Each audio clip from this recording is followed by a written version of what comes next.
Fala aí, galera. Uma ótima noite a todos. São exatamente agora as 19h56. Fiz um vídeo aí, né, ainda hoje, prometendo aí a vocês que eu iria explanar aí, né, o Apocalipse, o livro do Apocalipse, que foi revelado a João, né, na ilha de Patmos, digamos assim, né. E falei que cada vídeo iria explanar pelo menos um capítulo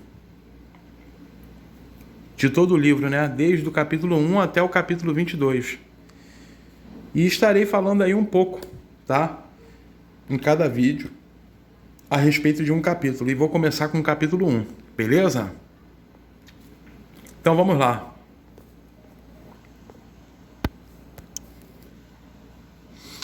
Vamos lá em Apocalipse capítulo 1. Estou aqui na versão de James, né? Eu acho que é uma versão mais aí próxima, né, do livro aí dos judeus ortodoxos, digamos assim, da Taná e da Torá. E sai um pouco aí de João Ferreira de Almeida, né? E a gente consegue chegar aí mais próximo, né, de uma tradução equivalente, tá? Vamos lá. João, ele vai falar o seguinte: revelação de Jesus Cristo que Deus lhe concedeu para mostrar a seus servos os acontecimentos que em breve devem se realizar. Espera aí, em breve. João fala aqui que é um acontecimento que deve acontecer em breve. Eu chego para um amigo meu que se chama João.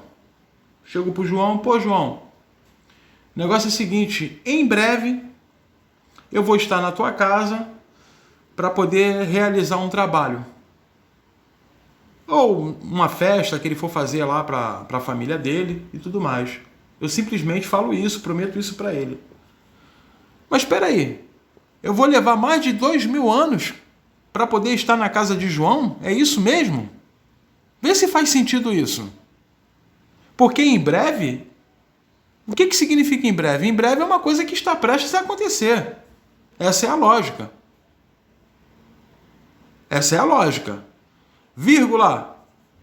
E que ele, por intermédio do seu anjo, expressou ao seu servo João. Continuando. Vamos lá. Vamos analisar aqui, antes da gente continuar no versículo 2, vamos analisar aqui algumas passagens que fazem o pareamento com as palavras de João e que testifica, tá? Vamos entrar aqui em Tiago, capítulo 5, versículos 7 e 9. Vamos lá. Tiago. Olha só, hein? João fala que é em breve. Em breve deve acontecer. E já se passaram, já estamos em 2020. Estamos em 2020.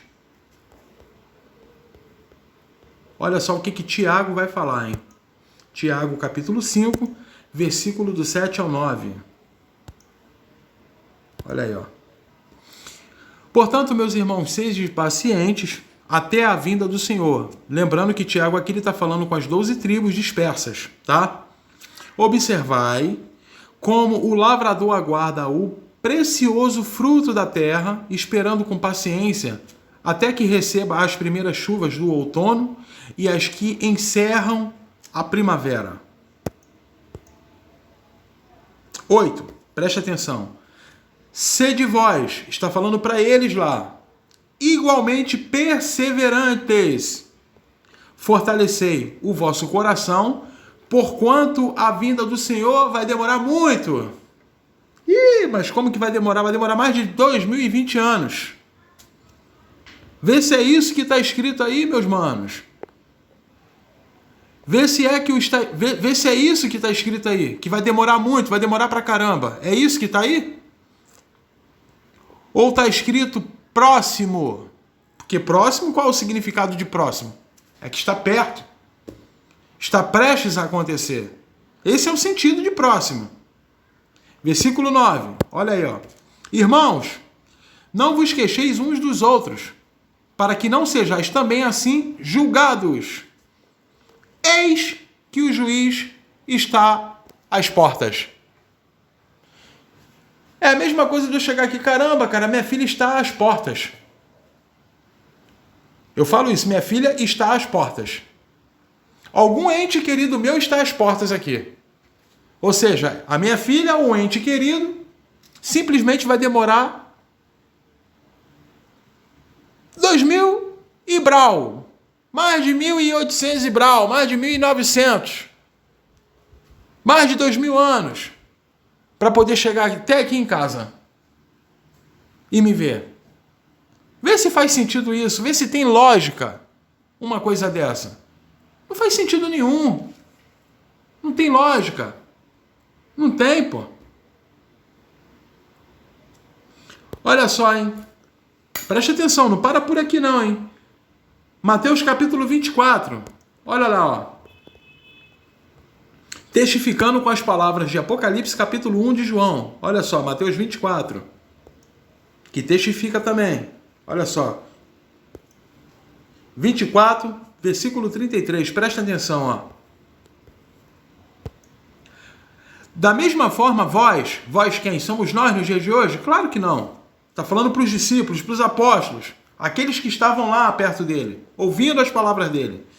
Da mesma forma, vós, quando virdes todos esses acontecimentos, quais são os acontecimentos? Ó, vamos subir. Desde o versículo 1 aqui, ó, de Mateus capítulo 24, desde a queda de Jerusalém, ó, do templo. Olha aqui, ó. Olha aí, ó. Todos esses acontecimentos. E não só aqui em Mateus 24, não. Porque são vários pareamentos. Ó, Marcos 13, olha aqui, ó. Em cima, Marcos 13, Lucas capítulo 21, Mateus capítulo 25 também faz um pareamento. Não é só isso não. Aí 33, ó. Da mesma forma, vós, quando virdes todos esses acontecimentos, sabeis que ele está muito, ó, como vai demorar muito para chegar. Muito próximo às portas. As portas, testificando, fazendo pareamento com as mesmas palavras de João e as mesmas palavras de Tiago. Não tirando uma palavra, um acento e nem acrescentando nada. É simplesmente igual. É o que a gente vê aqui.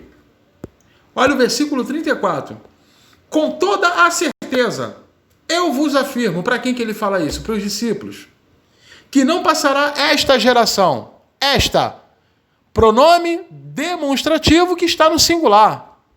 Não é plural. Aqui ele não está falando, ó. Vai passar muitas gerações. Vai entrar várias gerações. Ah, vai chegar 2020? Eu ainda não vou ter chegado.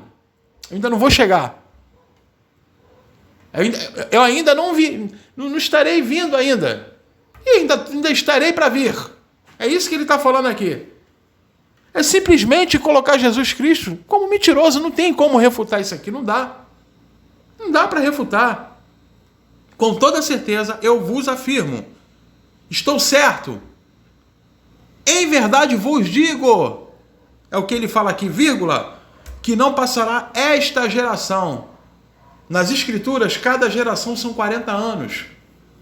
A geração do povo hebreu preso no Egito, 40 anos. Uma geração. 40 anos. 40 anos.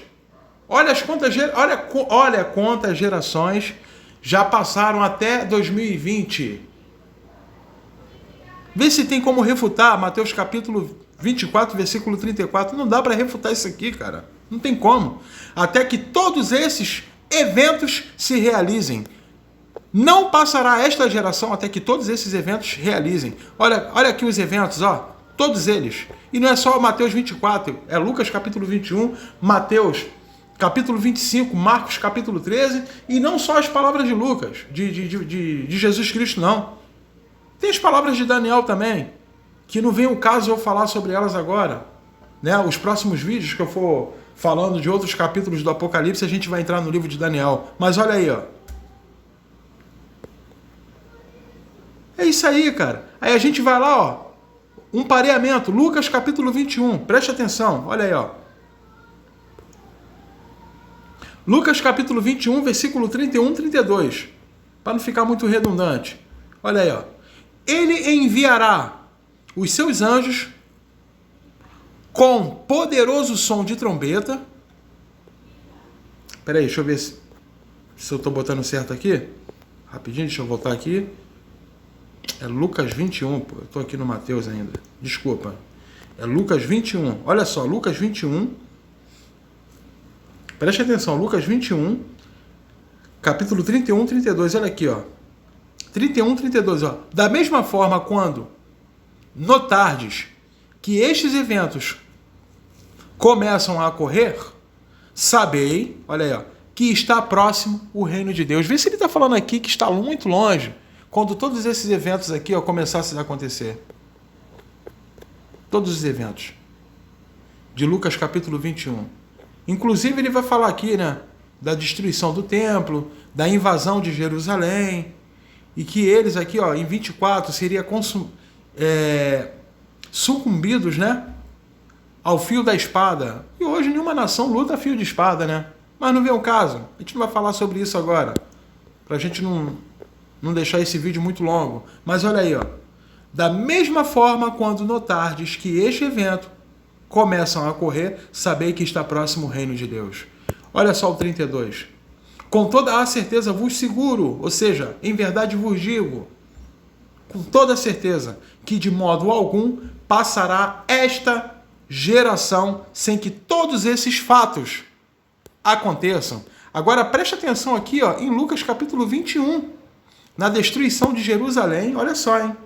Ele vai falar aqui, ó, quando virdes exércitos fechando o cerco ao redor de toda Jerusalém, sabei que é chegada a hora da sua absoluta destruição. Agora preste atenção no versículo 22 aqui, ó. Porquanto, vírgula, estes serão os dias da vingança. Diga-se de passagem que a vingança aqui é literal, ou seja, é Deus colocando o Império Romano contra Israel para destruir Jerusalém, destruindo o templo. O juízo é esse aqui, é literal. O juízo aqui não é espiritual. O juízo aqui não é espiritual, é literal. Vírgula, quando acontecer essa destruição de Jerusalém, ele vai falar o seguinte, vírgula, a fim de que se cumpra tudo o que está escrito. Olha aí, ó.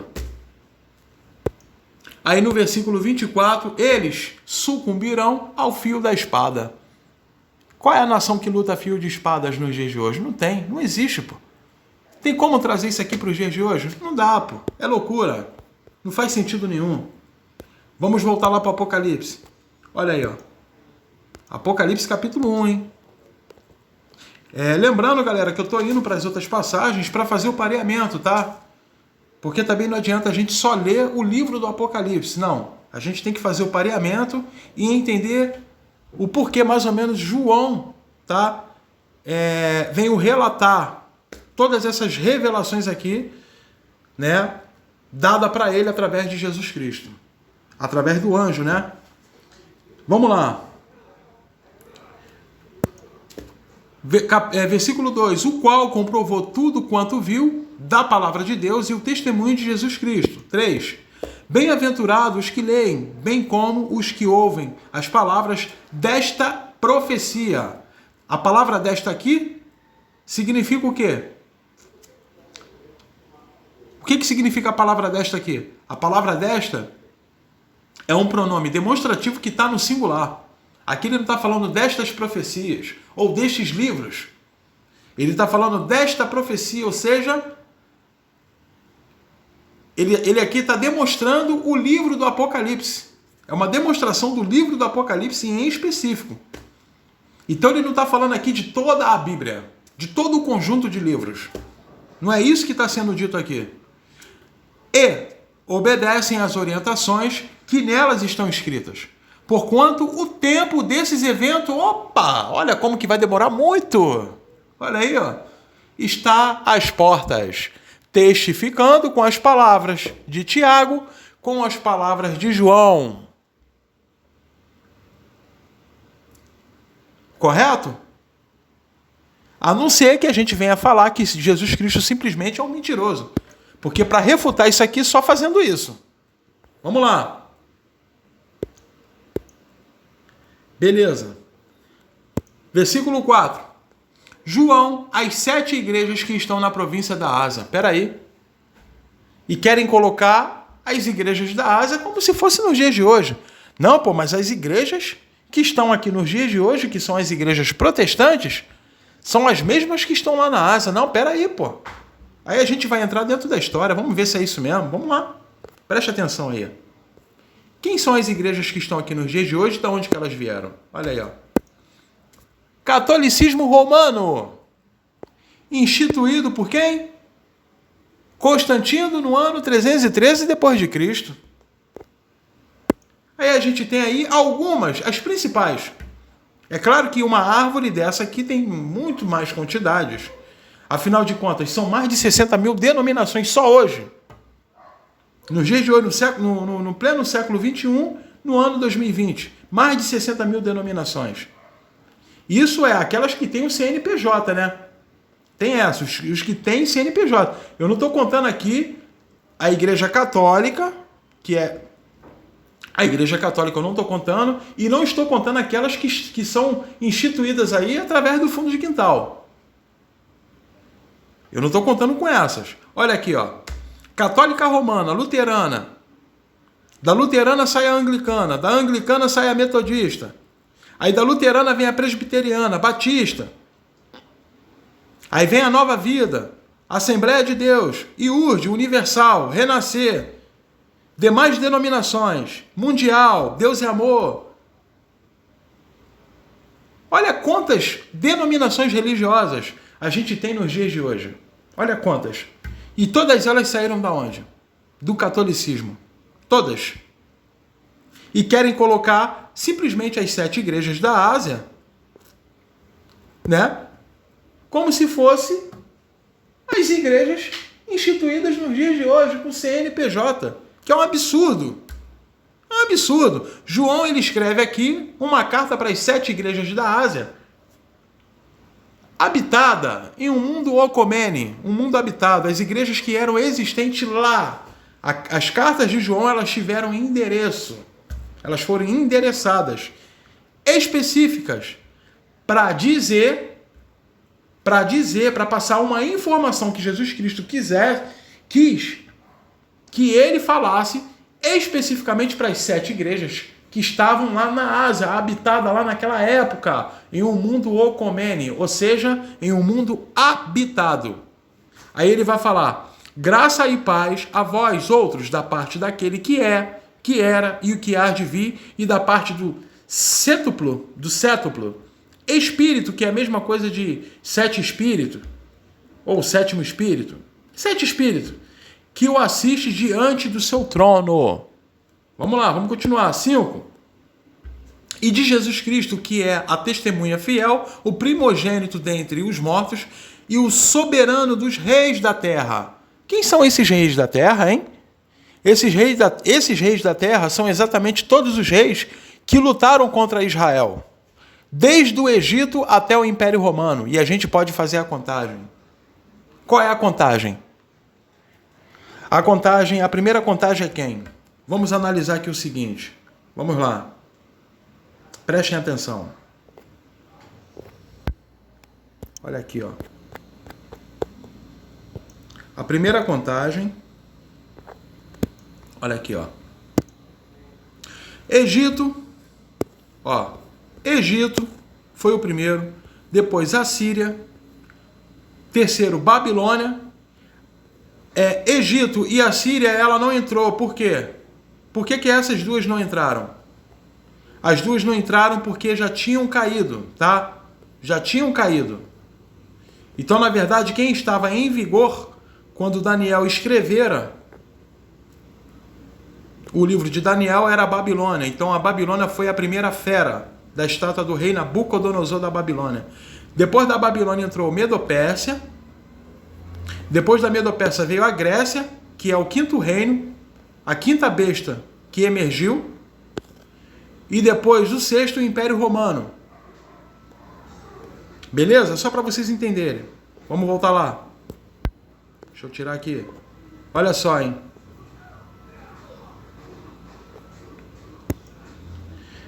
Então esses foram os reis da terra, os reis que lutaram contra Israel. Ponto. Aí depois ele continuou. Ele, que nos ama e mediante seu sangue nos libertou de todos os nossos pecados. Eu estou me incluindo aqui? Claro que não. Quando o apóstolo João fala nos, ele está se referindo ele, está incluindo ele e eles que estavam lá de forma presente na geração dele. Beleza? 6. E nos constituiu reis e sacerdotes para servir a Deus e seu Pai, e ele, portanto, sejam glória e domínio pelos séculos dos séculos. Isso aqui é um cumprimento de uma das profecias que está lá em Êxodo, que está na Torá. E aonde é que está essa profecia? Vamos analisar. Êxodo capítulo 19, olha só, hein? Preste atenção. Êxodo 19, olha lá.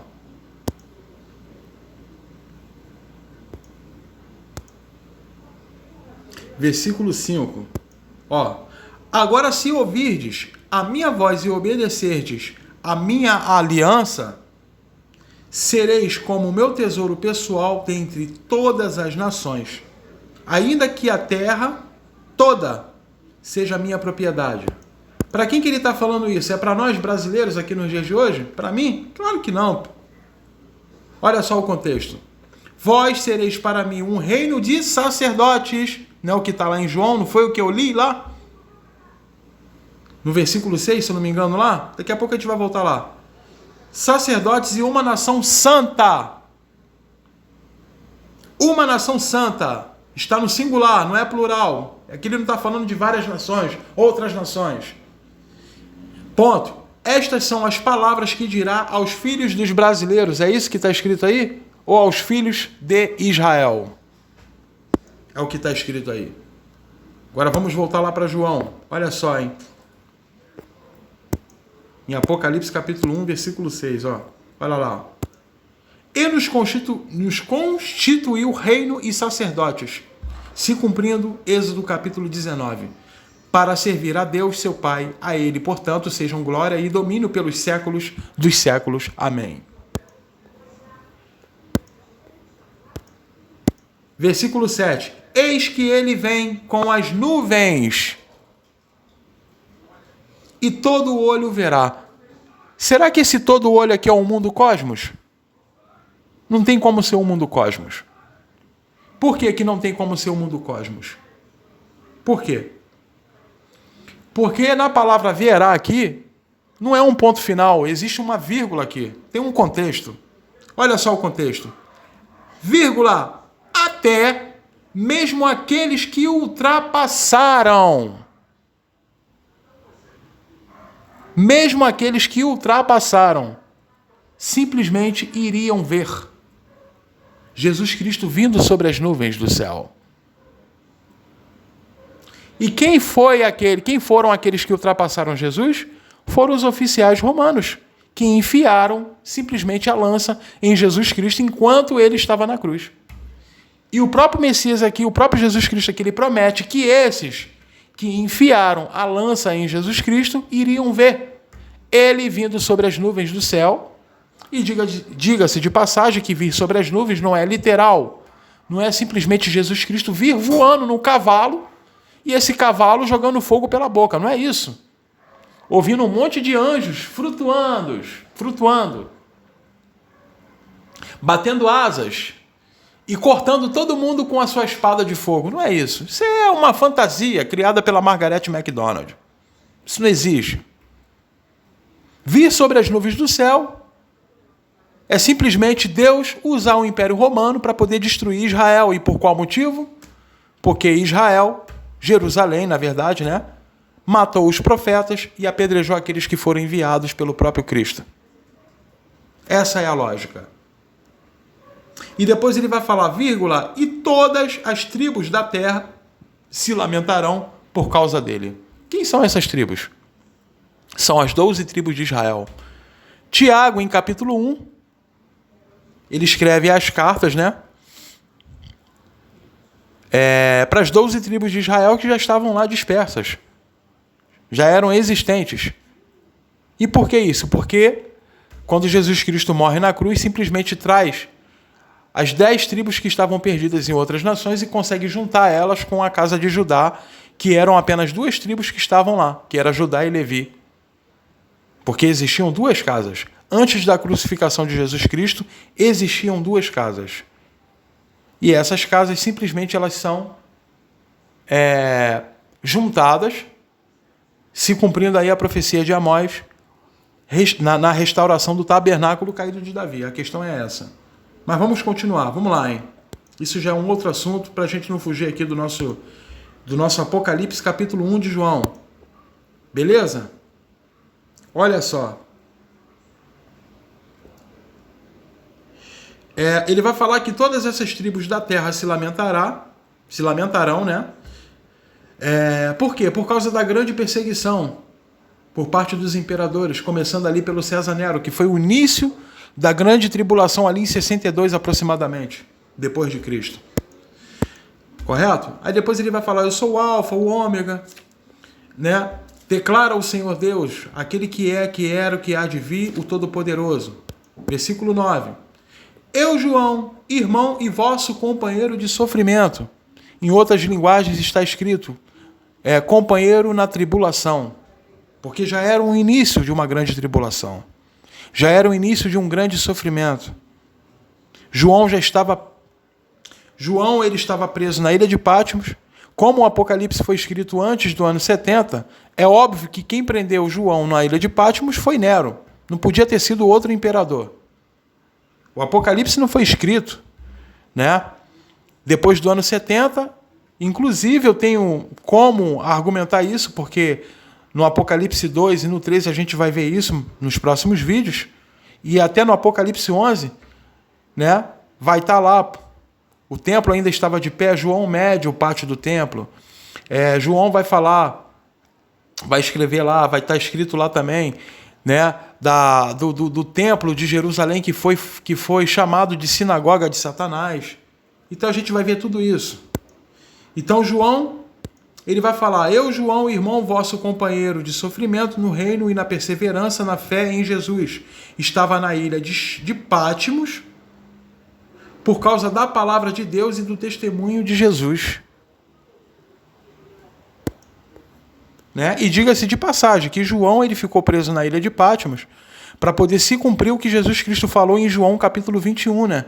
Que ele seria o discípulo, o único apóstolo, aliás, não discípulo, o único apóstolo que ficaria vivo depois do ano 70. Ou seja, depois da destruição do templo, depois da invasão do Império Romano contra Jerusalém, lá no ano 70, pelo imperador Vespasiano, junto com o general Tito.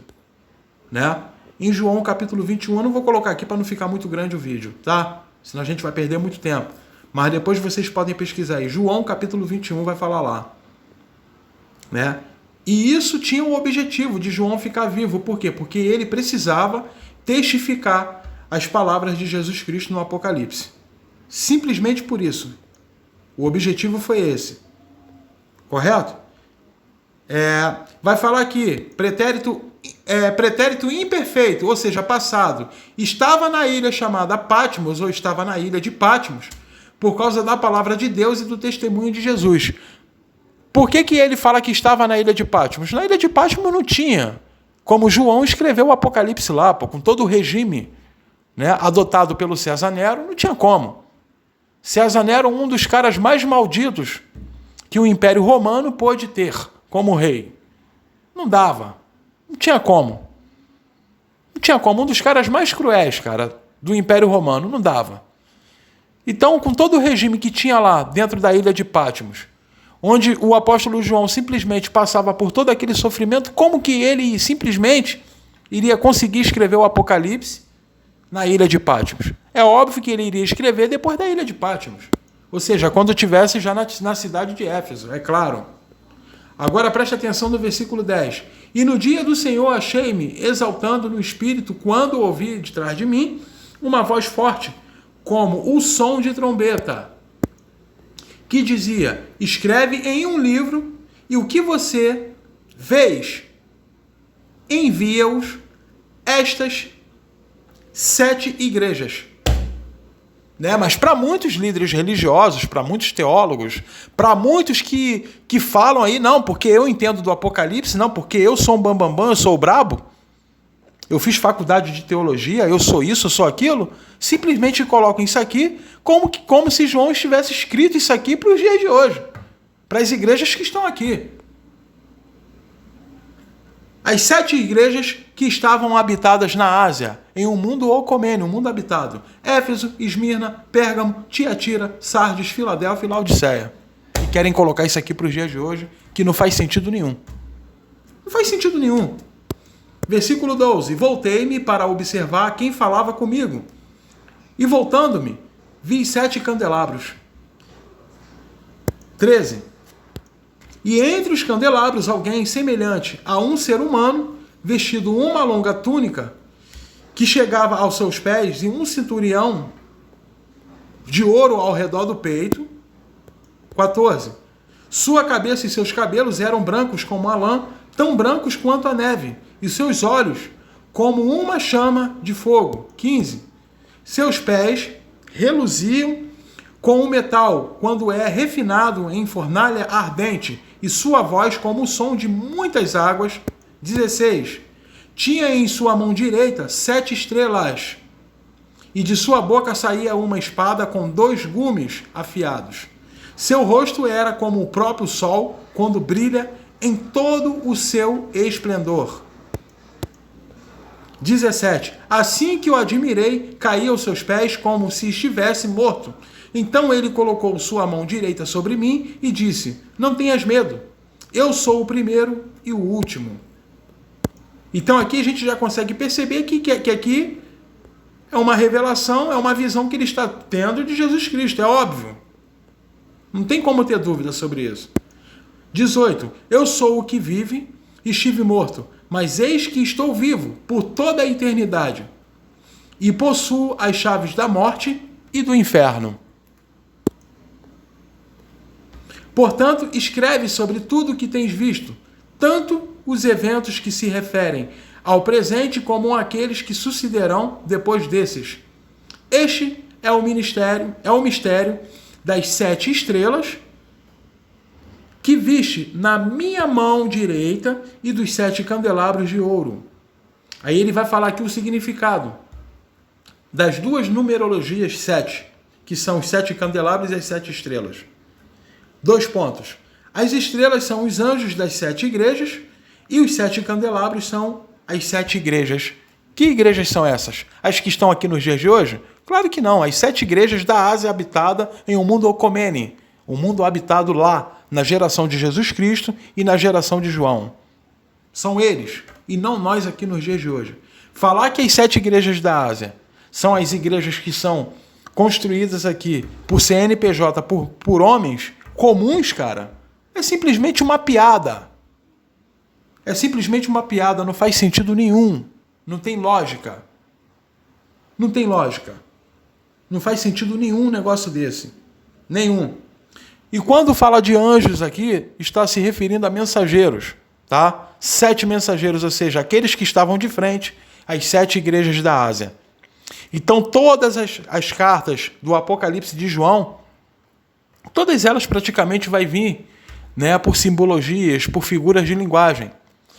E qual é o motivo disso? O motivo maior disso é para que todas essas cartas venham simplesmente não ser confiscadas pelo Império Romano. Essas cartas venham chegar até os líderes, ou seja, os anjos que estavam de frente às 7 igrejas da Ásia, e o povo tivesse ciência de tudo que foi falado através de Jesus Cristo aqui, né, para que João escrevesse todos os relatos. É isso aí, galera. Uma ótima noite a todos vocês. Aquele que quiser comentar aí, né, deixar nos comentários, pode comentar. Quem quiser me refutar, pode refutar também. As pessoas têm liberdade de pensar da maneira que quiser. Beleza? Mas vem de argumento, vem de escritura. Não vem com fé. Se baseia no que está escrito. É o que eu peço. Valeu, galera. Um grande abraço para todos vocês aí, tá? Aqueles que quiserem compartilhar também esse vídeo, podem ficar à vontade, tá? Para poder compartilhar aí. Valeu? Um abraço.